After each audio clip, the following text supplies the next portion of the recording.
4ನೇ ಅಧ್ಯಾಯ ಯೋಗಿಗಳ ಜೀವಿತೋದ್ದೇಶ. ಪವಿತ್ರ ತೀರ್ಥ ಶಿರ್ಡಿ ಬಾಬಾರವರ ವ್ಯಕ್ತಿತ್ವ, ಗೌಳಿಬುವಾರವರ ವಚನ, ವಿಠ್ಠಲ ದರ್ಶನ, ಕ್ಷೀರಸಾಗರರವರ ಕತೆ, ಪ್ರಯಾಗದಲ್ಲಿ ದಾಸಗಣೂರವರ ಸ್ನಾನ, ಬಾಬಾರವರ ಪವಿತ್ರ ಭಾವನೆ, ಅವರು ಶಿರ್ಡಿಯಲ್ಲಿ ಕಾಣಿಸಿಕೊಂಡ ಬಗೆ, 3 ವಾಡಾಗಳು.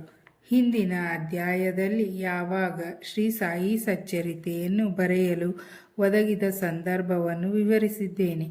ಈಗ ಈ ಅಧ್ಯಾಯದಲ್ಲಿ ಬಾಬಾರವರು ಮೊದಲು ಶಿರ್ಡಿಯಲ್ಲಿ ಕಾಣಿಸಿಕೊಂಡ ಬಗೆಯನ್ನು ವಿವರಿಸುತ್ತೇನೆ. ಯೋಗಿಗಳ ಜೀವಿತೋದ್ದೇಶ. ಧರ್ಮವು ಅಳಿದು ಯಾವಾಗ ಅಧರ್ಮವು ತಲೆ ಎತ್ತಿ ಮೆರೆಯುತ್ತಿರುವುದೋ ಆಗ ನಾನು ಅವತರಿಸುತ್ತೇನೆ. ದುಷ್ಟರನ್ನು ಶಿಕ್ಷಿಸಿ ಶಿಷ್ಟರನ್ನು ರಕ್ಷಿಸಲುಗೋಸ್ಕರ ಧರ್ಮವನ್ನು ಸ್ಥಾಪಿಸಲು ನಾನು ಯುಗಯುಗಗಳಲ್ಲಿಯೂ ಅವತರಿಸುತ್ತೇನೆ ಎಂದು ಭಗವಾನ್ ಶ್ರೀಕೃಷ್ಣನು ಹೇಳಿರುತ್ತಾನೆ. ಪರಮಾತ್ಮನ ಉದ್ದೇಶವಿದು. ಅಂತೆಯೇ ಅವನ ಪ್ರತಿನಿಧಿಗಳಾದ ಸಾಧು ಸನ್ಯಾಸಿಗಳ ಜೀವಿತೋದ್ದೇಶವೂ ಸಹ ಇದೇ ಆಗಿರುತ್ತದೆ. ಅವರು ತಮ್ಮದೇ ಆದ ಒಂದು ರೀತಿಯಿಂದ ಈ ಗುರಿಯನ್ನು ಸಾಧಿಸುತ್ತಾರೆ. ಬ್ರಾಹ್ಮಣ, ಕ್ಷತ್ರಿಯ ಮತ್ತು ವೈಶ್ಯರುಗಳು ಯಾವಾಗ ತಮ್ಮ ಕರ್ತವ್ಯಗಳನ್ನು ಮರೆಯುತ್ತಾರೆಯೋ, ಯಾವಾಗ ಧಾರ್ಮಿಕ ನೀತಿಗಳ ಕಡೆ ಜನರು ಗಮನ ಕೊಡದೆ ತಾವೇ ಅತಿ ವಿದ್ಯಾವಂತರೆಂದು ಮೂಢಭಾವನೆಯಿಂದಿರುತ್ತಾರೆಯೋ, ಯಾವಾಗ ಜನರು ಅನೀತಿಯುತವಾದ ಆಹಾರ ಸೇವನೆ ಮತ್ತು ಮತಾನುಷ್ಠಾನವಾದ ಸಂಧ್ಯಾವಂದನೆ ಮುಂತಾದವುಗಳನ್ನು ನಿರ್ಲಕ್ಷಿಸುವರೋ, ಯಾವಾಗ ಮತೀಯ ಕಲಹಗಳು ಪ್ರಾರಂಭವಾಗುವವೋ, ಯಾವಾಗ ಯೋಗಿಗಳು ತಪಸ್ಸನ್ನಾಚರಿಸುವುದನ್ನು ಮರೆಯುವರೋ, ಯಾವಾಗ ಜನಕೋಟಿಯು ಹೊನ್ನು, ಹೆಣ್ಣು ಮತ್ತು ಸಂತತಿಯೇ ಮುಖ್ಯವೆಂದು ಮೆರೆಯುವುದೋ, ಆಗ ವಚನ ಮತ್ತು ಕಾರ್ಯರೀತಿಯಿಂದ ಧರ್ಮವನ್ನು ಪುನರುದ್ಧಾನ ಮಾಡಲು ಮಹಾಯೋಗಿಗಳು ಕಾಣಿಸಿಕೊಳ್ಳುತ್ತಾರೆ.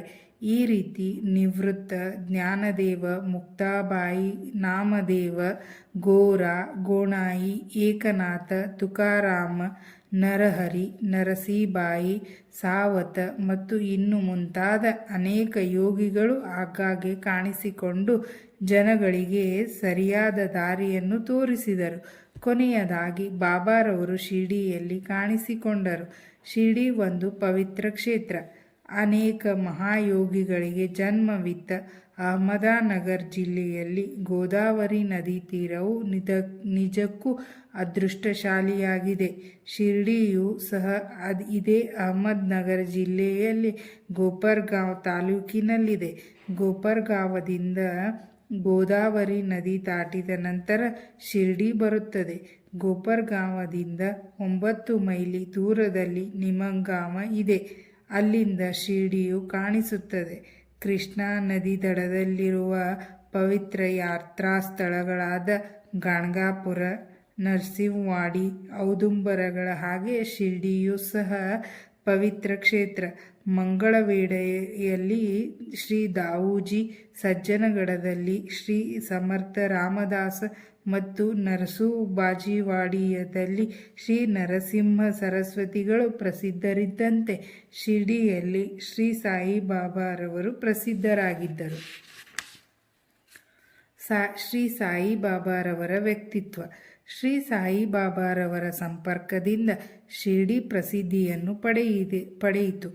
ಆಗ ಶ್ರೀ ಬಾಬಾರವರು ಎಂತಹ ಮಹಾನುಭವ ವ್ಯಕ್ತಿ ಎಂಬುದನ್ನು ನೋಡೋಣ. ದಾಟಲು ಕಠಿಣವಾದ ಭವಸಾಗರವನ್ನು ಜಯಿಸಿದವರು. ಶಾಂತಿಯೇ ಆಭರಣವಾಗಿ ಸತ್ವಶೀಲರಾಗಿದ್ದರು. ವೈಷ್ಣವ ಭಕ್ತರ ತವರು ಮನೆಯಾಗಿದ್ದರು. ಕರ್ಣನೋಪಾದಿಯಲ್ಲಿ ದಾನಶೂರರಲ್ಲಿ ಅಗ್ರಗಣ್ಯರಾಗಿದ್ದರು. ಕ್ಷಣಿಕ ಮತ್ತು ಕ್ಷುಲ್ಲಕ ವಸ್ತುಗಳ ಕಡೆಗೆ ಗಮನ ಕೊಡದೆ ಯಾವಾಗಲೂ ಸ್ವಾನುಭವದಲ್ಲಿ ತಲ್ಲೀನರಾಗಿದ್ದರು. ಅವರಿಗೆ ಪ್ರಾಪಂಚಿಕ ಅಭಿಲಾಷೆ ಇರಲಿಲ್ಲ. ಅವರ ಅಂತರಂಗವು ಶುದ್ಧ ಕನ್ನಡಿಯಂತಿತ್ತು. ಅವರ ವಚನಗಳಲ್ಲಿ ಯಾವಾಗಲೂ ಸುಧೆಯು ಧಾರಾಕಾರವಾಗಿ ಹರಿಯುತ್ತಿತ್ತು. ಬಡವರಾಗಲಿ ಬಲ್ಲಿದವರಾಗಲಿ ಅವರಲ್ಲಿ ಎಲ್ಲರೂ ಒಂದೇ. ಮಾನಾಪಮಾನಗಳ ಕಡೆಗೆ ಗಮನ ಕೊಡುತ್ತಿರಲಿಲ್ಲ. ಸರ್ವರಿಗೂ ಶ್ರೇಷ್ಠರಾಗಿದ್ದರು. ಸರ್ವರೊಡನೆಯೂ ಕಲೆತು ಅವರೊಂದಿಗೆ ಕೂಡಿ ಹಾಡುಗಳನ್ನು ಹಾಡುತ್ತಾ ಸಂತೋಷದಿಂದಿರುತ್ತಿದ್ದರು. ಅಲ್ಲಾಹನ ಹೆಸರನ್ನು ಯಾವಾಗಲೂ ಉಚ್ಚರಿಸುತ್ತಿದ್ದರು. ಆದರೂ ಸಮಾಧಿಯಿಂದ ಒಂದಂಗಲವೂ ಕದಲುತ್ತಿರಲಿಲ್ಲ. ಪ್ರಪಂಚವೆಲ್ಲವೂ ನಿದ್ದೆಯಲ್ಲಿದ್ದಾಗ ಎಚ್ಚರವಾಗಿಯೂ ಮತ್ತು ಎಚ್ಚರವಾಗಿದ್ದಾಗ ಅವರು ನಿದ್ದೆ ಮಾಡುತ್ತಲೂ ಇದ್ದರು. ಅವರ ನಿಜವಾದ ವಾಸಸ್ಥಾನ, ನಡೆ, ನುಡಿಯೂ ಇಂತಹವೇ ಎಂದು ನಿರ್ಧರಿಸಲಾಗುತ್ತಿರಲಿಲ್ಲ. ಶಿರ್ಡಿಯಲ್ಲಿಯೇ ಇದ್ದರೂ ಕೂಡ ಅವರಿಗೆ ಪ್ರಪಂಚದ ಆಗು ಹೋಗುಗಳ ಅರಿವಿತ್ತು. ಅವರ ಅಂತರಂಗವು ಆಳವಾದ ಮಹಾಸಾಗರದೋಪಾದಿಯಲ್ಲಿ ಪ್ರಶಾಂತತೆಯಂತೆ ಇದ್ದಿತು. ಆದರೂ ಅವರ ಶಾಂತಿಯ ಸ್ಥಿತಿಯಿಂದ ಒಂದಗಲೂ ಕದಲುತ್ತಿರಲಿಲ್ಲ. ಅವರು ಒಂದೊಂದು ಸಾರಿ ಮಸೀದಿಯ ಗೋಡೆಗೆ ಒರಗಿಸಿಕೊಂಡು ನಿಲ್ಲುತ್ತಿದ್ದರು. ಕೆಲವು ವೇಳೆ ಬೆಳಗ್ಗೆ, ಮಧ್ಯಾಹ್ನ ಮತ್ತು ಸಾಯಂಕಾಲ ಲೆಂಡಿಗಾಗಲಿ ಚಾವಟಿಗಾಗಲಿ ಹೋಗುತ್ತಿದ್ದರು. ಆದರೆ ಎಲ್ಲ ವೇಳೆಯಲ್ಲಿಯೂ ಸ್ವಾನುಭವದಲ್ಲಿ ತಲ್ಲೀನರಾಗುತ್ತಿದ್ದರು. ಸಿದ್ಧರಾದರೂ ಸಾಧಕರಂತೆ ವರ್ತಿಸಿದರು. ವಿನಯಶೀಲರು, ಸೌಮ್ಯರೂಪಿಯೂ ಮತ್ತು ನಿರಹಂಕಾರಿಗಳು ಆಗಿ ಸರ್ವರನ್ನು ಸಂತಸಗೊಳಿಸುತ್ತಿದ್ದರು. ಇಂತಹ ಪವಿತ್ರವಾದ ಶ್ರೀ ಸಾಯಿಬಾಬಾರವರ ಪಾದಧೂಳಿಯಿಂದ ಪವಿತ್ರವಾಗಿ ದೇಶದಲ್ಲಿ ಶಿರ್ಡಿಯು ಪ್ರಸಿದ್ಧಿಯನ್ನು ಪಡೆಯಿತು. ಆಳಂದಿಯನ್ನು ಜ್ಞಾನೇಶ್ವರರು, ಪೈಠಣವನ್ನು ಶ್ರೀ ಏಕನಾಥರು ಉದ್ಧರಿಸಿದ ರೀತಿಯಲ್ಲಿ ಶ್ರೀ ಸಾಯಿನಾಥರು ಶಿರ್ಡಿಯನ್ನು ಉದ್ಧರಿಸಿದರು. ಶಿರ್ಡಿಯು ನಮ್ಮಂಥ ಭಕ್ತರ ಪಾಲಿಗೆ ಮತ್ತೊಂದು ಪಂಢರಪುರ, ದ್ವಾರಕ, ಕಾಶಿ, ರಾಮೇಶ್ವರ, ಬದ್ರಿ, ಕೇದಾರ, ನಾಶಿಕ, ತ್ರಂಬಕೇಶ್ವರ, ಉಜ್ಜಯಿನಿ, ಮಹಾಬಲೇಶ್ವರ ಮತ್ತು ಗೋಕರ್ಣ. ಶಿರ್ಡಿಯಲ್ಲಿಯ ಬಾಬಾರವರ ದರ್ಶನದಿಂದ ನಾವು ಸಂಸಾರ ಸಾಗರವನ್ನು ಮರೆತು ಸ್ವಾನುಭವ ಪಡೆಯಬಹುದು. ಸಾಯಿಬಾಬಾರವರ ದರ್ಶನವು ನಮಗೆ ಯೋಗ ಸಾಧನೆಯ ಹಾಗೆ ಅವರೊಡನೆ ಮಾತನಾಡಿದ್ದುದರಿಂದ ನಮ್ಮ ಪಾಪಗಳೆಲ್ಲವೂ ನಿರ್ಮೂಲವಾದವು. ಅವರ ಪಾದಗಳನ್ನು ತೊಳೆದರೆ ಪ್ರಯಾಗದ ತ್ರಿವೇಣಿ ಸಂಗಮದಲ್ಲಿ ಮಿಂದಂತೆಯೇ. ಅವರ ಪಾದಕಮಲಗಳನ್ನು ತೊಳೆದ ಪವಿತ್ರ ತೀರ್ಥ ಸೇವನೆಯಿಂದ ನಮ್ಮ ಆಶೆಗಳೆಲ್ಲವೂ ದೂರವಾದವು. ಅವರ ಆಜ್ಞೆಯೇ ವೇದ. ಅವರ ಊದಿ ಪ್ರಸಾದದಿಂದ ಎಲ್ಲವೂ ಶುದ್ಧಿಯಾಗುತ್ತವೆ.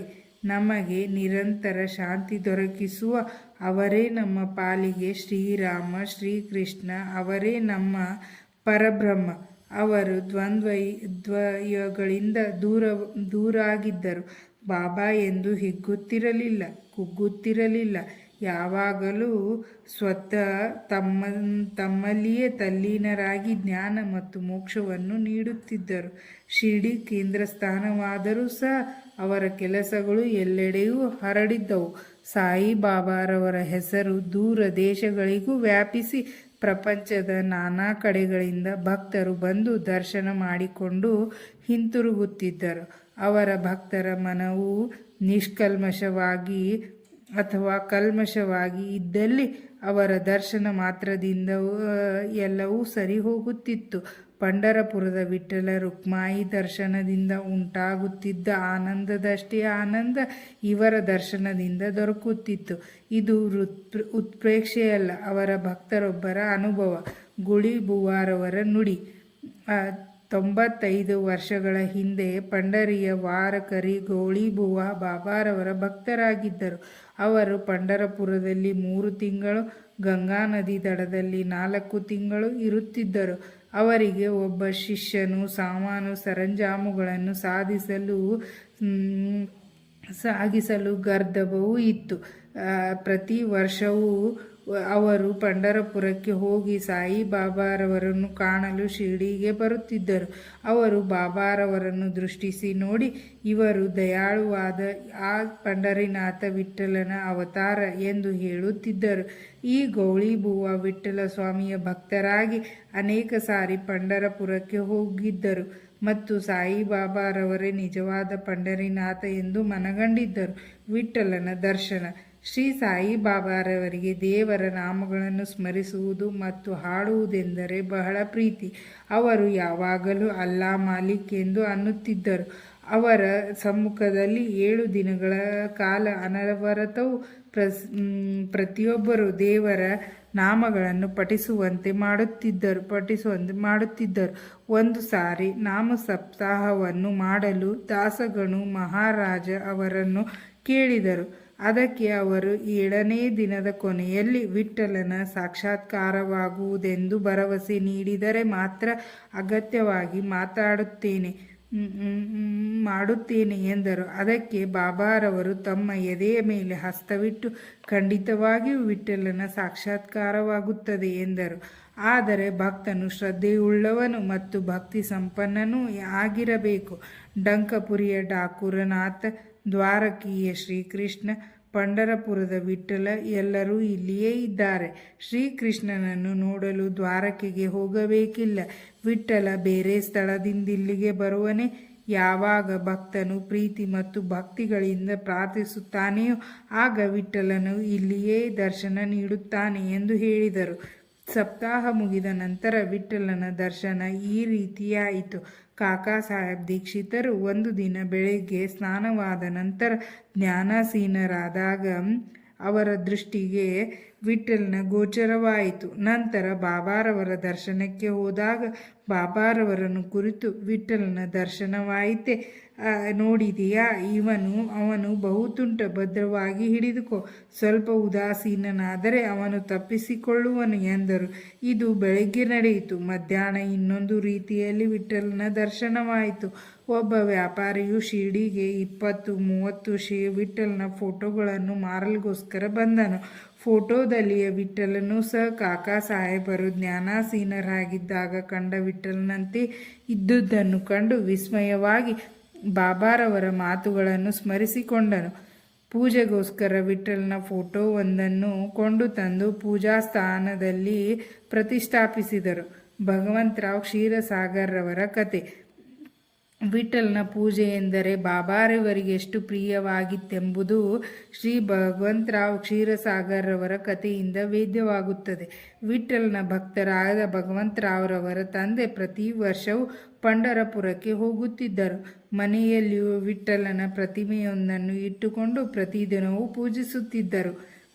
ಅವರ ಮರಣದ ನಂತರ ಅವರ ಪುತ್ರರು ಪೂಜೆ ಪುನಸ್ಕಾರ ಮತ್ತು ವರ್ಷಕ್ಕೊಮ್ಮೆ ಯಾತ್ರೆ ಮಾಡುವುದು ಎಲ್ಲವನ್ನು ಬಿಟ್ಟನು.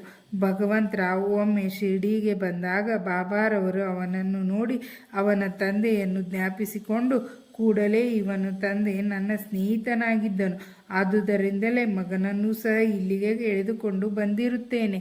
ಇವನು ದೇವರಿಗೆ ನೈವೇದ್ಯಕ್ಕೆ ಇಡದೆ ವಿಠ್ಠಲನನ್ನು ಮತ್ತು ನನ್ನನ್ನು ಹಸಿವಿನಿಂದ ಬಳಲಿಸಿದ್ದಾನೆ. ಆದುದರಿಂದಲೇ ನಾನಿಲ್ಲಿಗೆ ಅವನನ್ನು ಕರೆತಂದಿರುವುದು. ಅವನಿಗೆ ಇನ್ನು ಮುಂದೆ ಪೂಜೆ ಮಾಡುವಂತೆ ಹೇಳುತ್ತೇನೆ ಎಂದರು. ಪ್ರಯಾಗದಲ್ಲಿ ದಾಸಗಣೂರವರ ತೀರ್ಥಸ್ಥಾನ.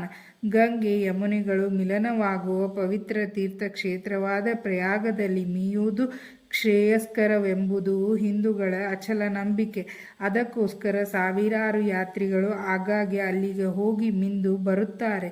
ಒಂದು ಸಾರಿ ದಾಸಗಣೂರವರಿಗೂ ಸಹ ಪ್ರಯಾಗಕ್ಕೆ ಹೋಗಿ ಸ್ನಾನ ಮಾಡಿ ಬರಬೇಕೆಂದು ಅನಿಸಿತು. ಆದುದರಿಂದ ಅವರು ಬಾಬಾರವರ ಅಪ್ಪಣೆ ಬೇಡಿದರು. ಅದಕ್ಕೆ ಬಾಬಾರವರು, ಅಷ್ಟು ದೂರ ಹೋಗಬೇಕಾದ ಅವಶ್ಯಕತೆ ಏನೂ ಇರುವುದಿಲ್ಲ, ನಮ್ಮ ಪ್ರಯಾಗ ಇಲ್ಲಿಯೇ ಇದೆ, ನನ್ನನ್ನು ನಂಬು ಎಂದರು. ಇದನ್ನು ಕೇಳಿ ದಾಸಗಣೂರವರು ಬಾಬಾರವರಿಗೆ ಸಾಷ್ಟಾಂಗ ನಮಸ್ಕಾರ ಮಾಡಿದರು. ಆಗ ಅವರಿಗೆ ಕಂಡಿದ್ದುದೇನು? ಬಾಬಾರವರ ಪಾದಗಳಿಂದ ಗಂಗೆ ಹರಿಯುತ್ತಿದ್ದಳು. ಬಾಬಾರವರ ಅದ್ಭುತ ಪವಾಡವನ್ನು ನೋಡಿ ಅವರು ಬಹಳ ಆನಂದ ಭರಿತರಾಗಿ ಸಂತೋಷಾಶ್ರುತವನ್ನು ಸುರಿಸಿದರು. ಆನಂದ ಭರಿತರಾಗಿ ಬಾಬಾರವರನ್ನು ಕುರಿತು ಹಾಡತೊಡಗಿದರು. ಬಾಬಾ ಶಿರ್ಡಿಯಲ್ಲಿ ಮೊದಲು ಕಾಣಿಸಿಕೊಂಡ ಬಗೆ. ಸಾಯಿಬಾಬಾರವರ ಜನ್ಮ ಹೇಗೆ ಆಯಿತು, ಜನ್ಮಸ್ಥಳವಾವುದು, ಅವರ ತಂದೆ ತಾಯಿಗಳಾರು ಎಂಬುದು ಯಾರಿಗೂ ತಿಳಿದಿರಲಿಲ್ಲ. ಈ ವಿಚಾರವಾಗಿ ಬಾಬಾರವರನ್ನೇ ಅನೇಕ ಬಾರಿ ಕೇಳಿದರೂ ಸಹ ಉತ್ತರವೀಯುತ್ತಿರಲಿಲ್ಲ. ಇದುವರೆಗೂ ಅದು ತಿಳಿಯದ ವಿಷಯವಾಗಿ ಉಳಿದಿದೆ. ನಮಗೆ ಈ ವಿಚಾರವಾಗಿ ಯಾವುದೊಂದು ಸಮಾಚಾರವೂ ತಿಳಿದಿರುವುದಿಲ್ಲ. ನಾಮದೇವ ಮತ್ತು ಕಬೀರರು ಸಾಮಾನ್ಯ ಜನರಂತೆ ಜನ್ಮವೆತ್ತಲಿಲ್ಲ. ಅವರು ಶಿಶು ರೂಪದಲ್ಲಿ ನದಿಯಲ್ಲಿ ದೊರೆತರು.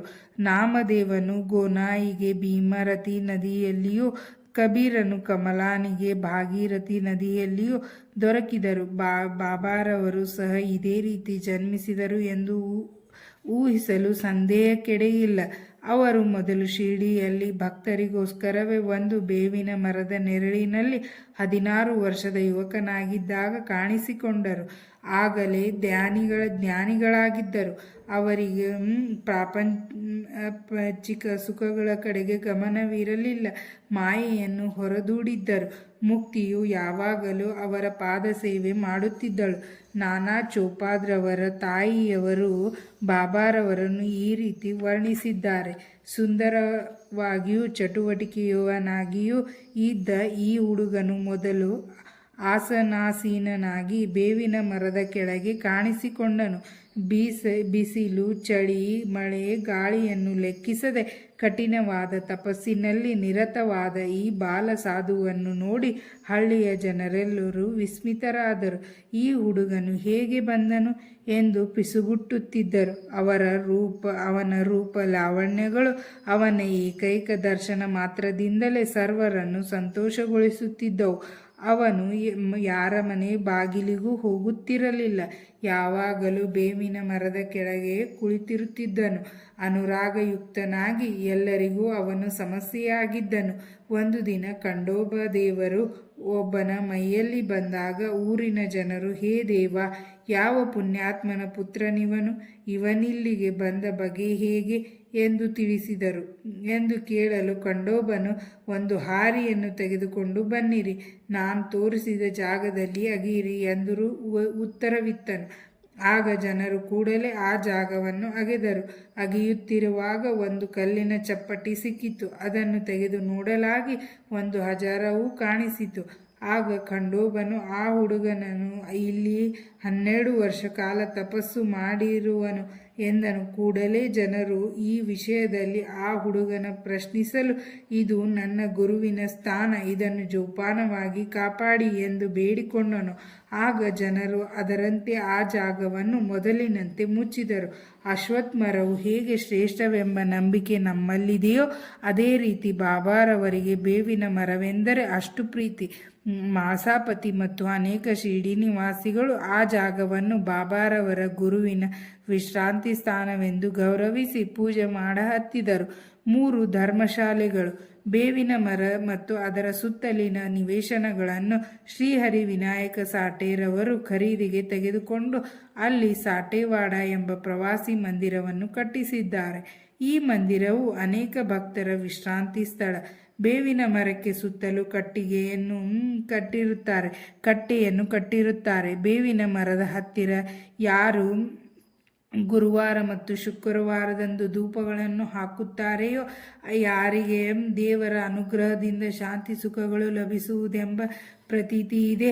ಈ ಮಂದಿರವು ಬಹಳ ಹಳೆಯದಾಗಿದ್ದುದರಿಂದ ಸಂಸ್ಥಾನದವರು ಅದನ್ನು ಸರಿಪಡಿಸಿ ಸ್ವಚ್ಛವಾಗಿ ಶುಚಿಯಾಗಿಟ್ಟಿರುತ್ತಾರೆ. ಸಾಠೇವಾಡ ಕಟ್ಟಿದ ಸ್ವಲ್ಪ ದಿನಗಳಲ್ಲಿಯೇ ದೀಕ್ಷಿತ್ವಾಡ ನಿರ್ಮಿತವಾಯಿತು. ಮುಂಬಯಿಯ ಸಲಹಾ ವಕೀಲರಾದ ಕಾಕಾ ಸಾಹೇಬ್ ದೀಕ್ಷಿತ್ರವರು ಒಮ್ಮೆ ಲಂಡನ್ನಿಗೆ ಹೋಗಿದ್ದರು. ಒಂದು ಅಪಘಾತದ ಪ್ರಯುಕ್ತ ಕಾಲುಗಳಿಗೆ ಏಟು ಬಿದ್ದು ಯಾವುದರಿಂದಲೂ ಸರಿ ಹೋಗಲಿಲ್ಲ. ನಾನಾ ಸಾಹೇಬ್ ಚಾಂದೋದ್ಕರ್ ಅವರು ಸಾಯಿಬಾಬಾರವರ ದರ್ಶನ ಪಡೆಯುವಂತೆ ಪ್ರೇರೇಪಿಸಿದರು. ಅದರಂತೆ ಅವರು 1909ರಲ್ಲಿ ಸಾಯಿಬಾಬಾರವರ ದರ್ಶನ ಪಡೆದರು.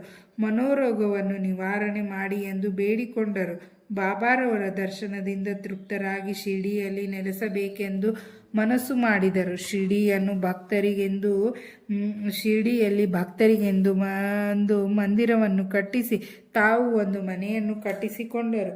ಇದು ಆರಂಭವಾದದ್ದು 10-12-1910 ರಂದು. ಅದೇ ದಿನ ಎರಡು ಮುಖ್ಯವಾದ ಘಟನೆಗಳು ಜರುಗಿದವು. ಒಂದು, ಶ್ರೀ ದಾದಾ ಸಾಹೇಬ್ ಘಾರ್ಪಡೆ ಅವರಿಗೆ ಮನೆಗೆ ಹೋಗಲು ಅನುಮತಿ ದೊರಕಿತು.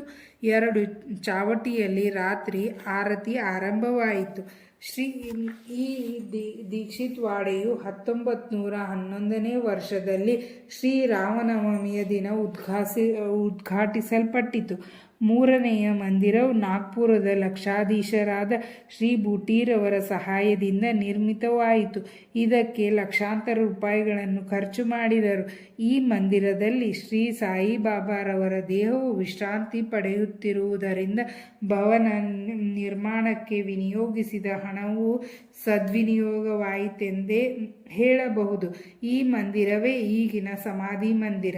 ಈ ಮಂದಿರದ ನಿವೇಶನದಲ್ಲಿ ಬಾಬಾರವರು ಪ್ರತಿದಿನವೂ ನೀರೆರೆದು ಒಂದು ತೋಟ ನಿರ್ಮಿಸಿದ್ದರು.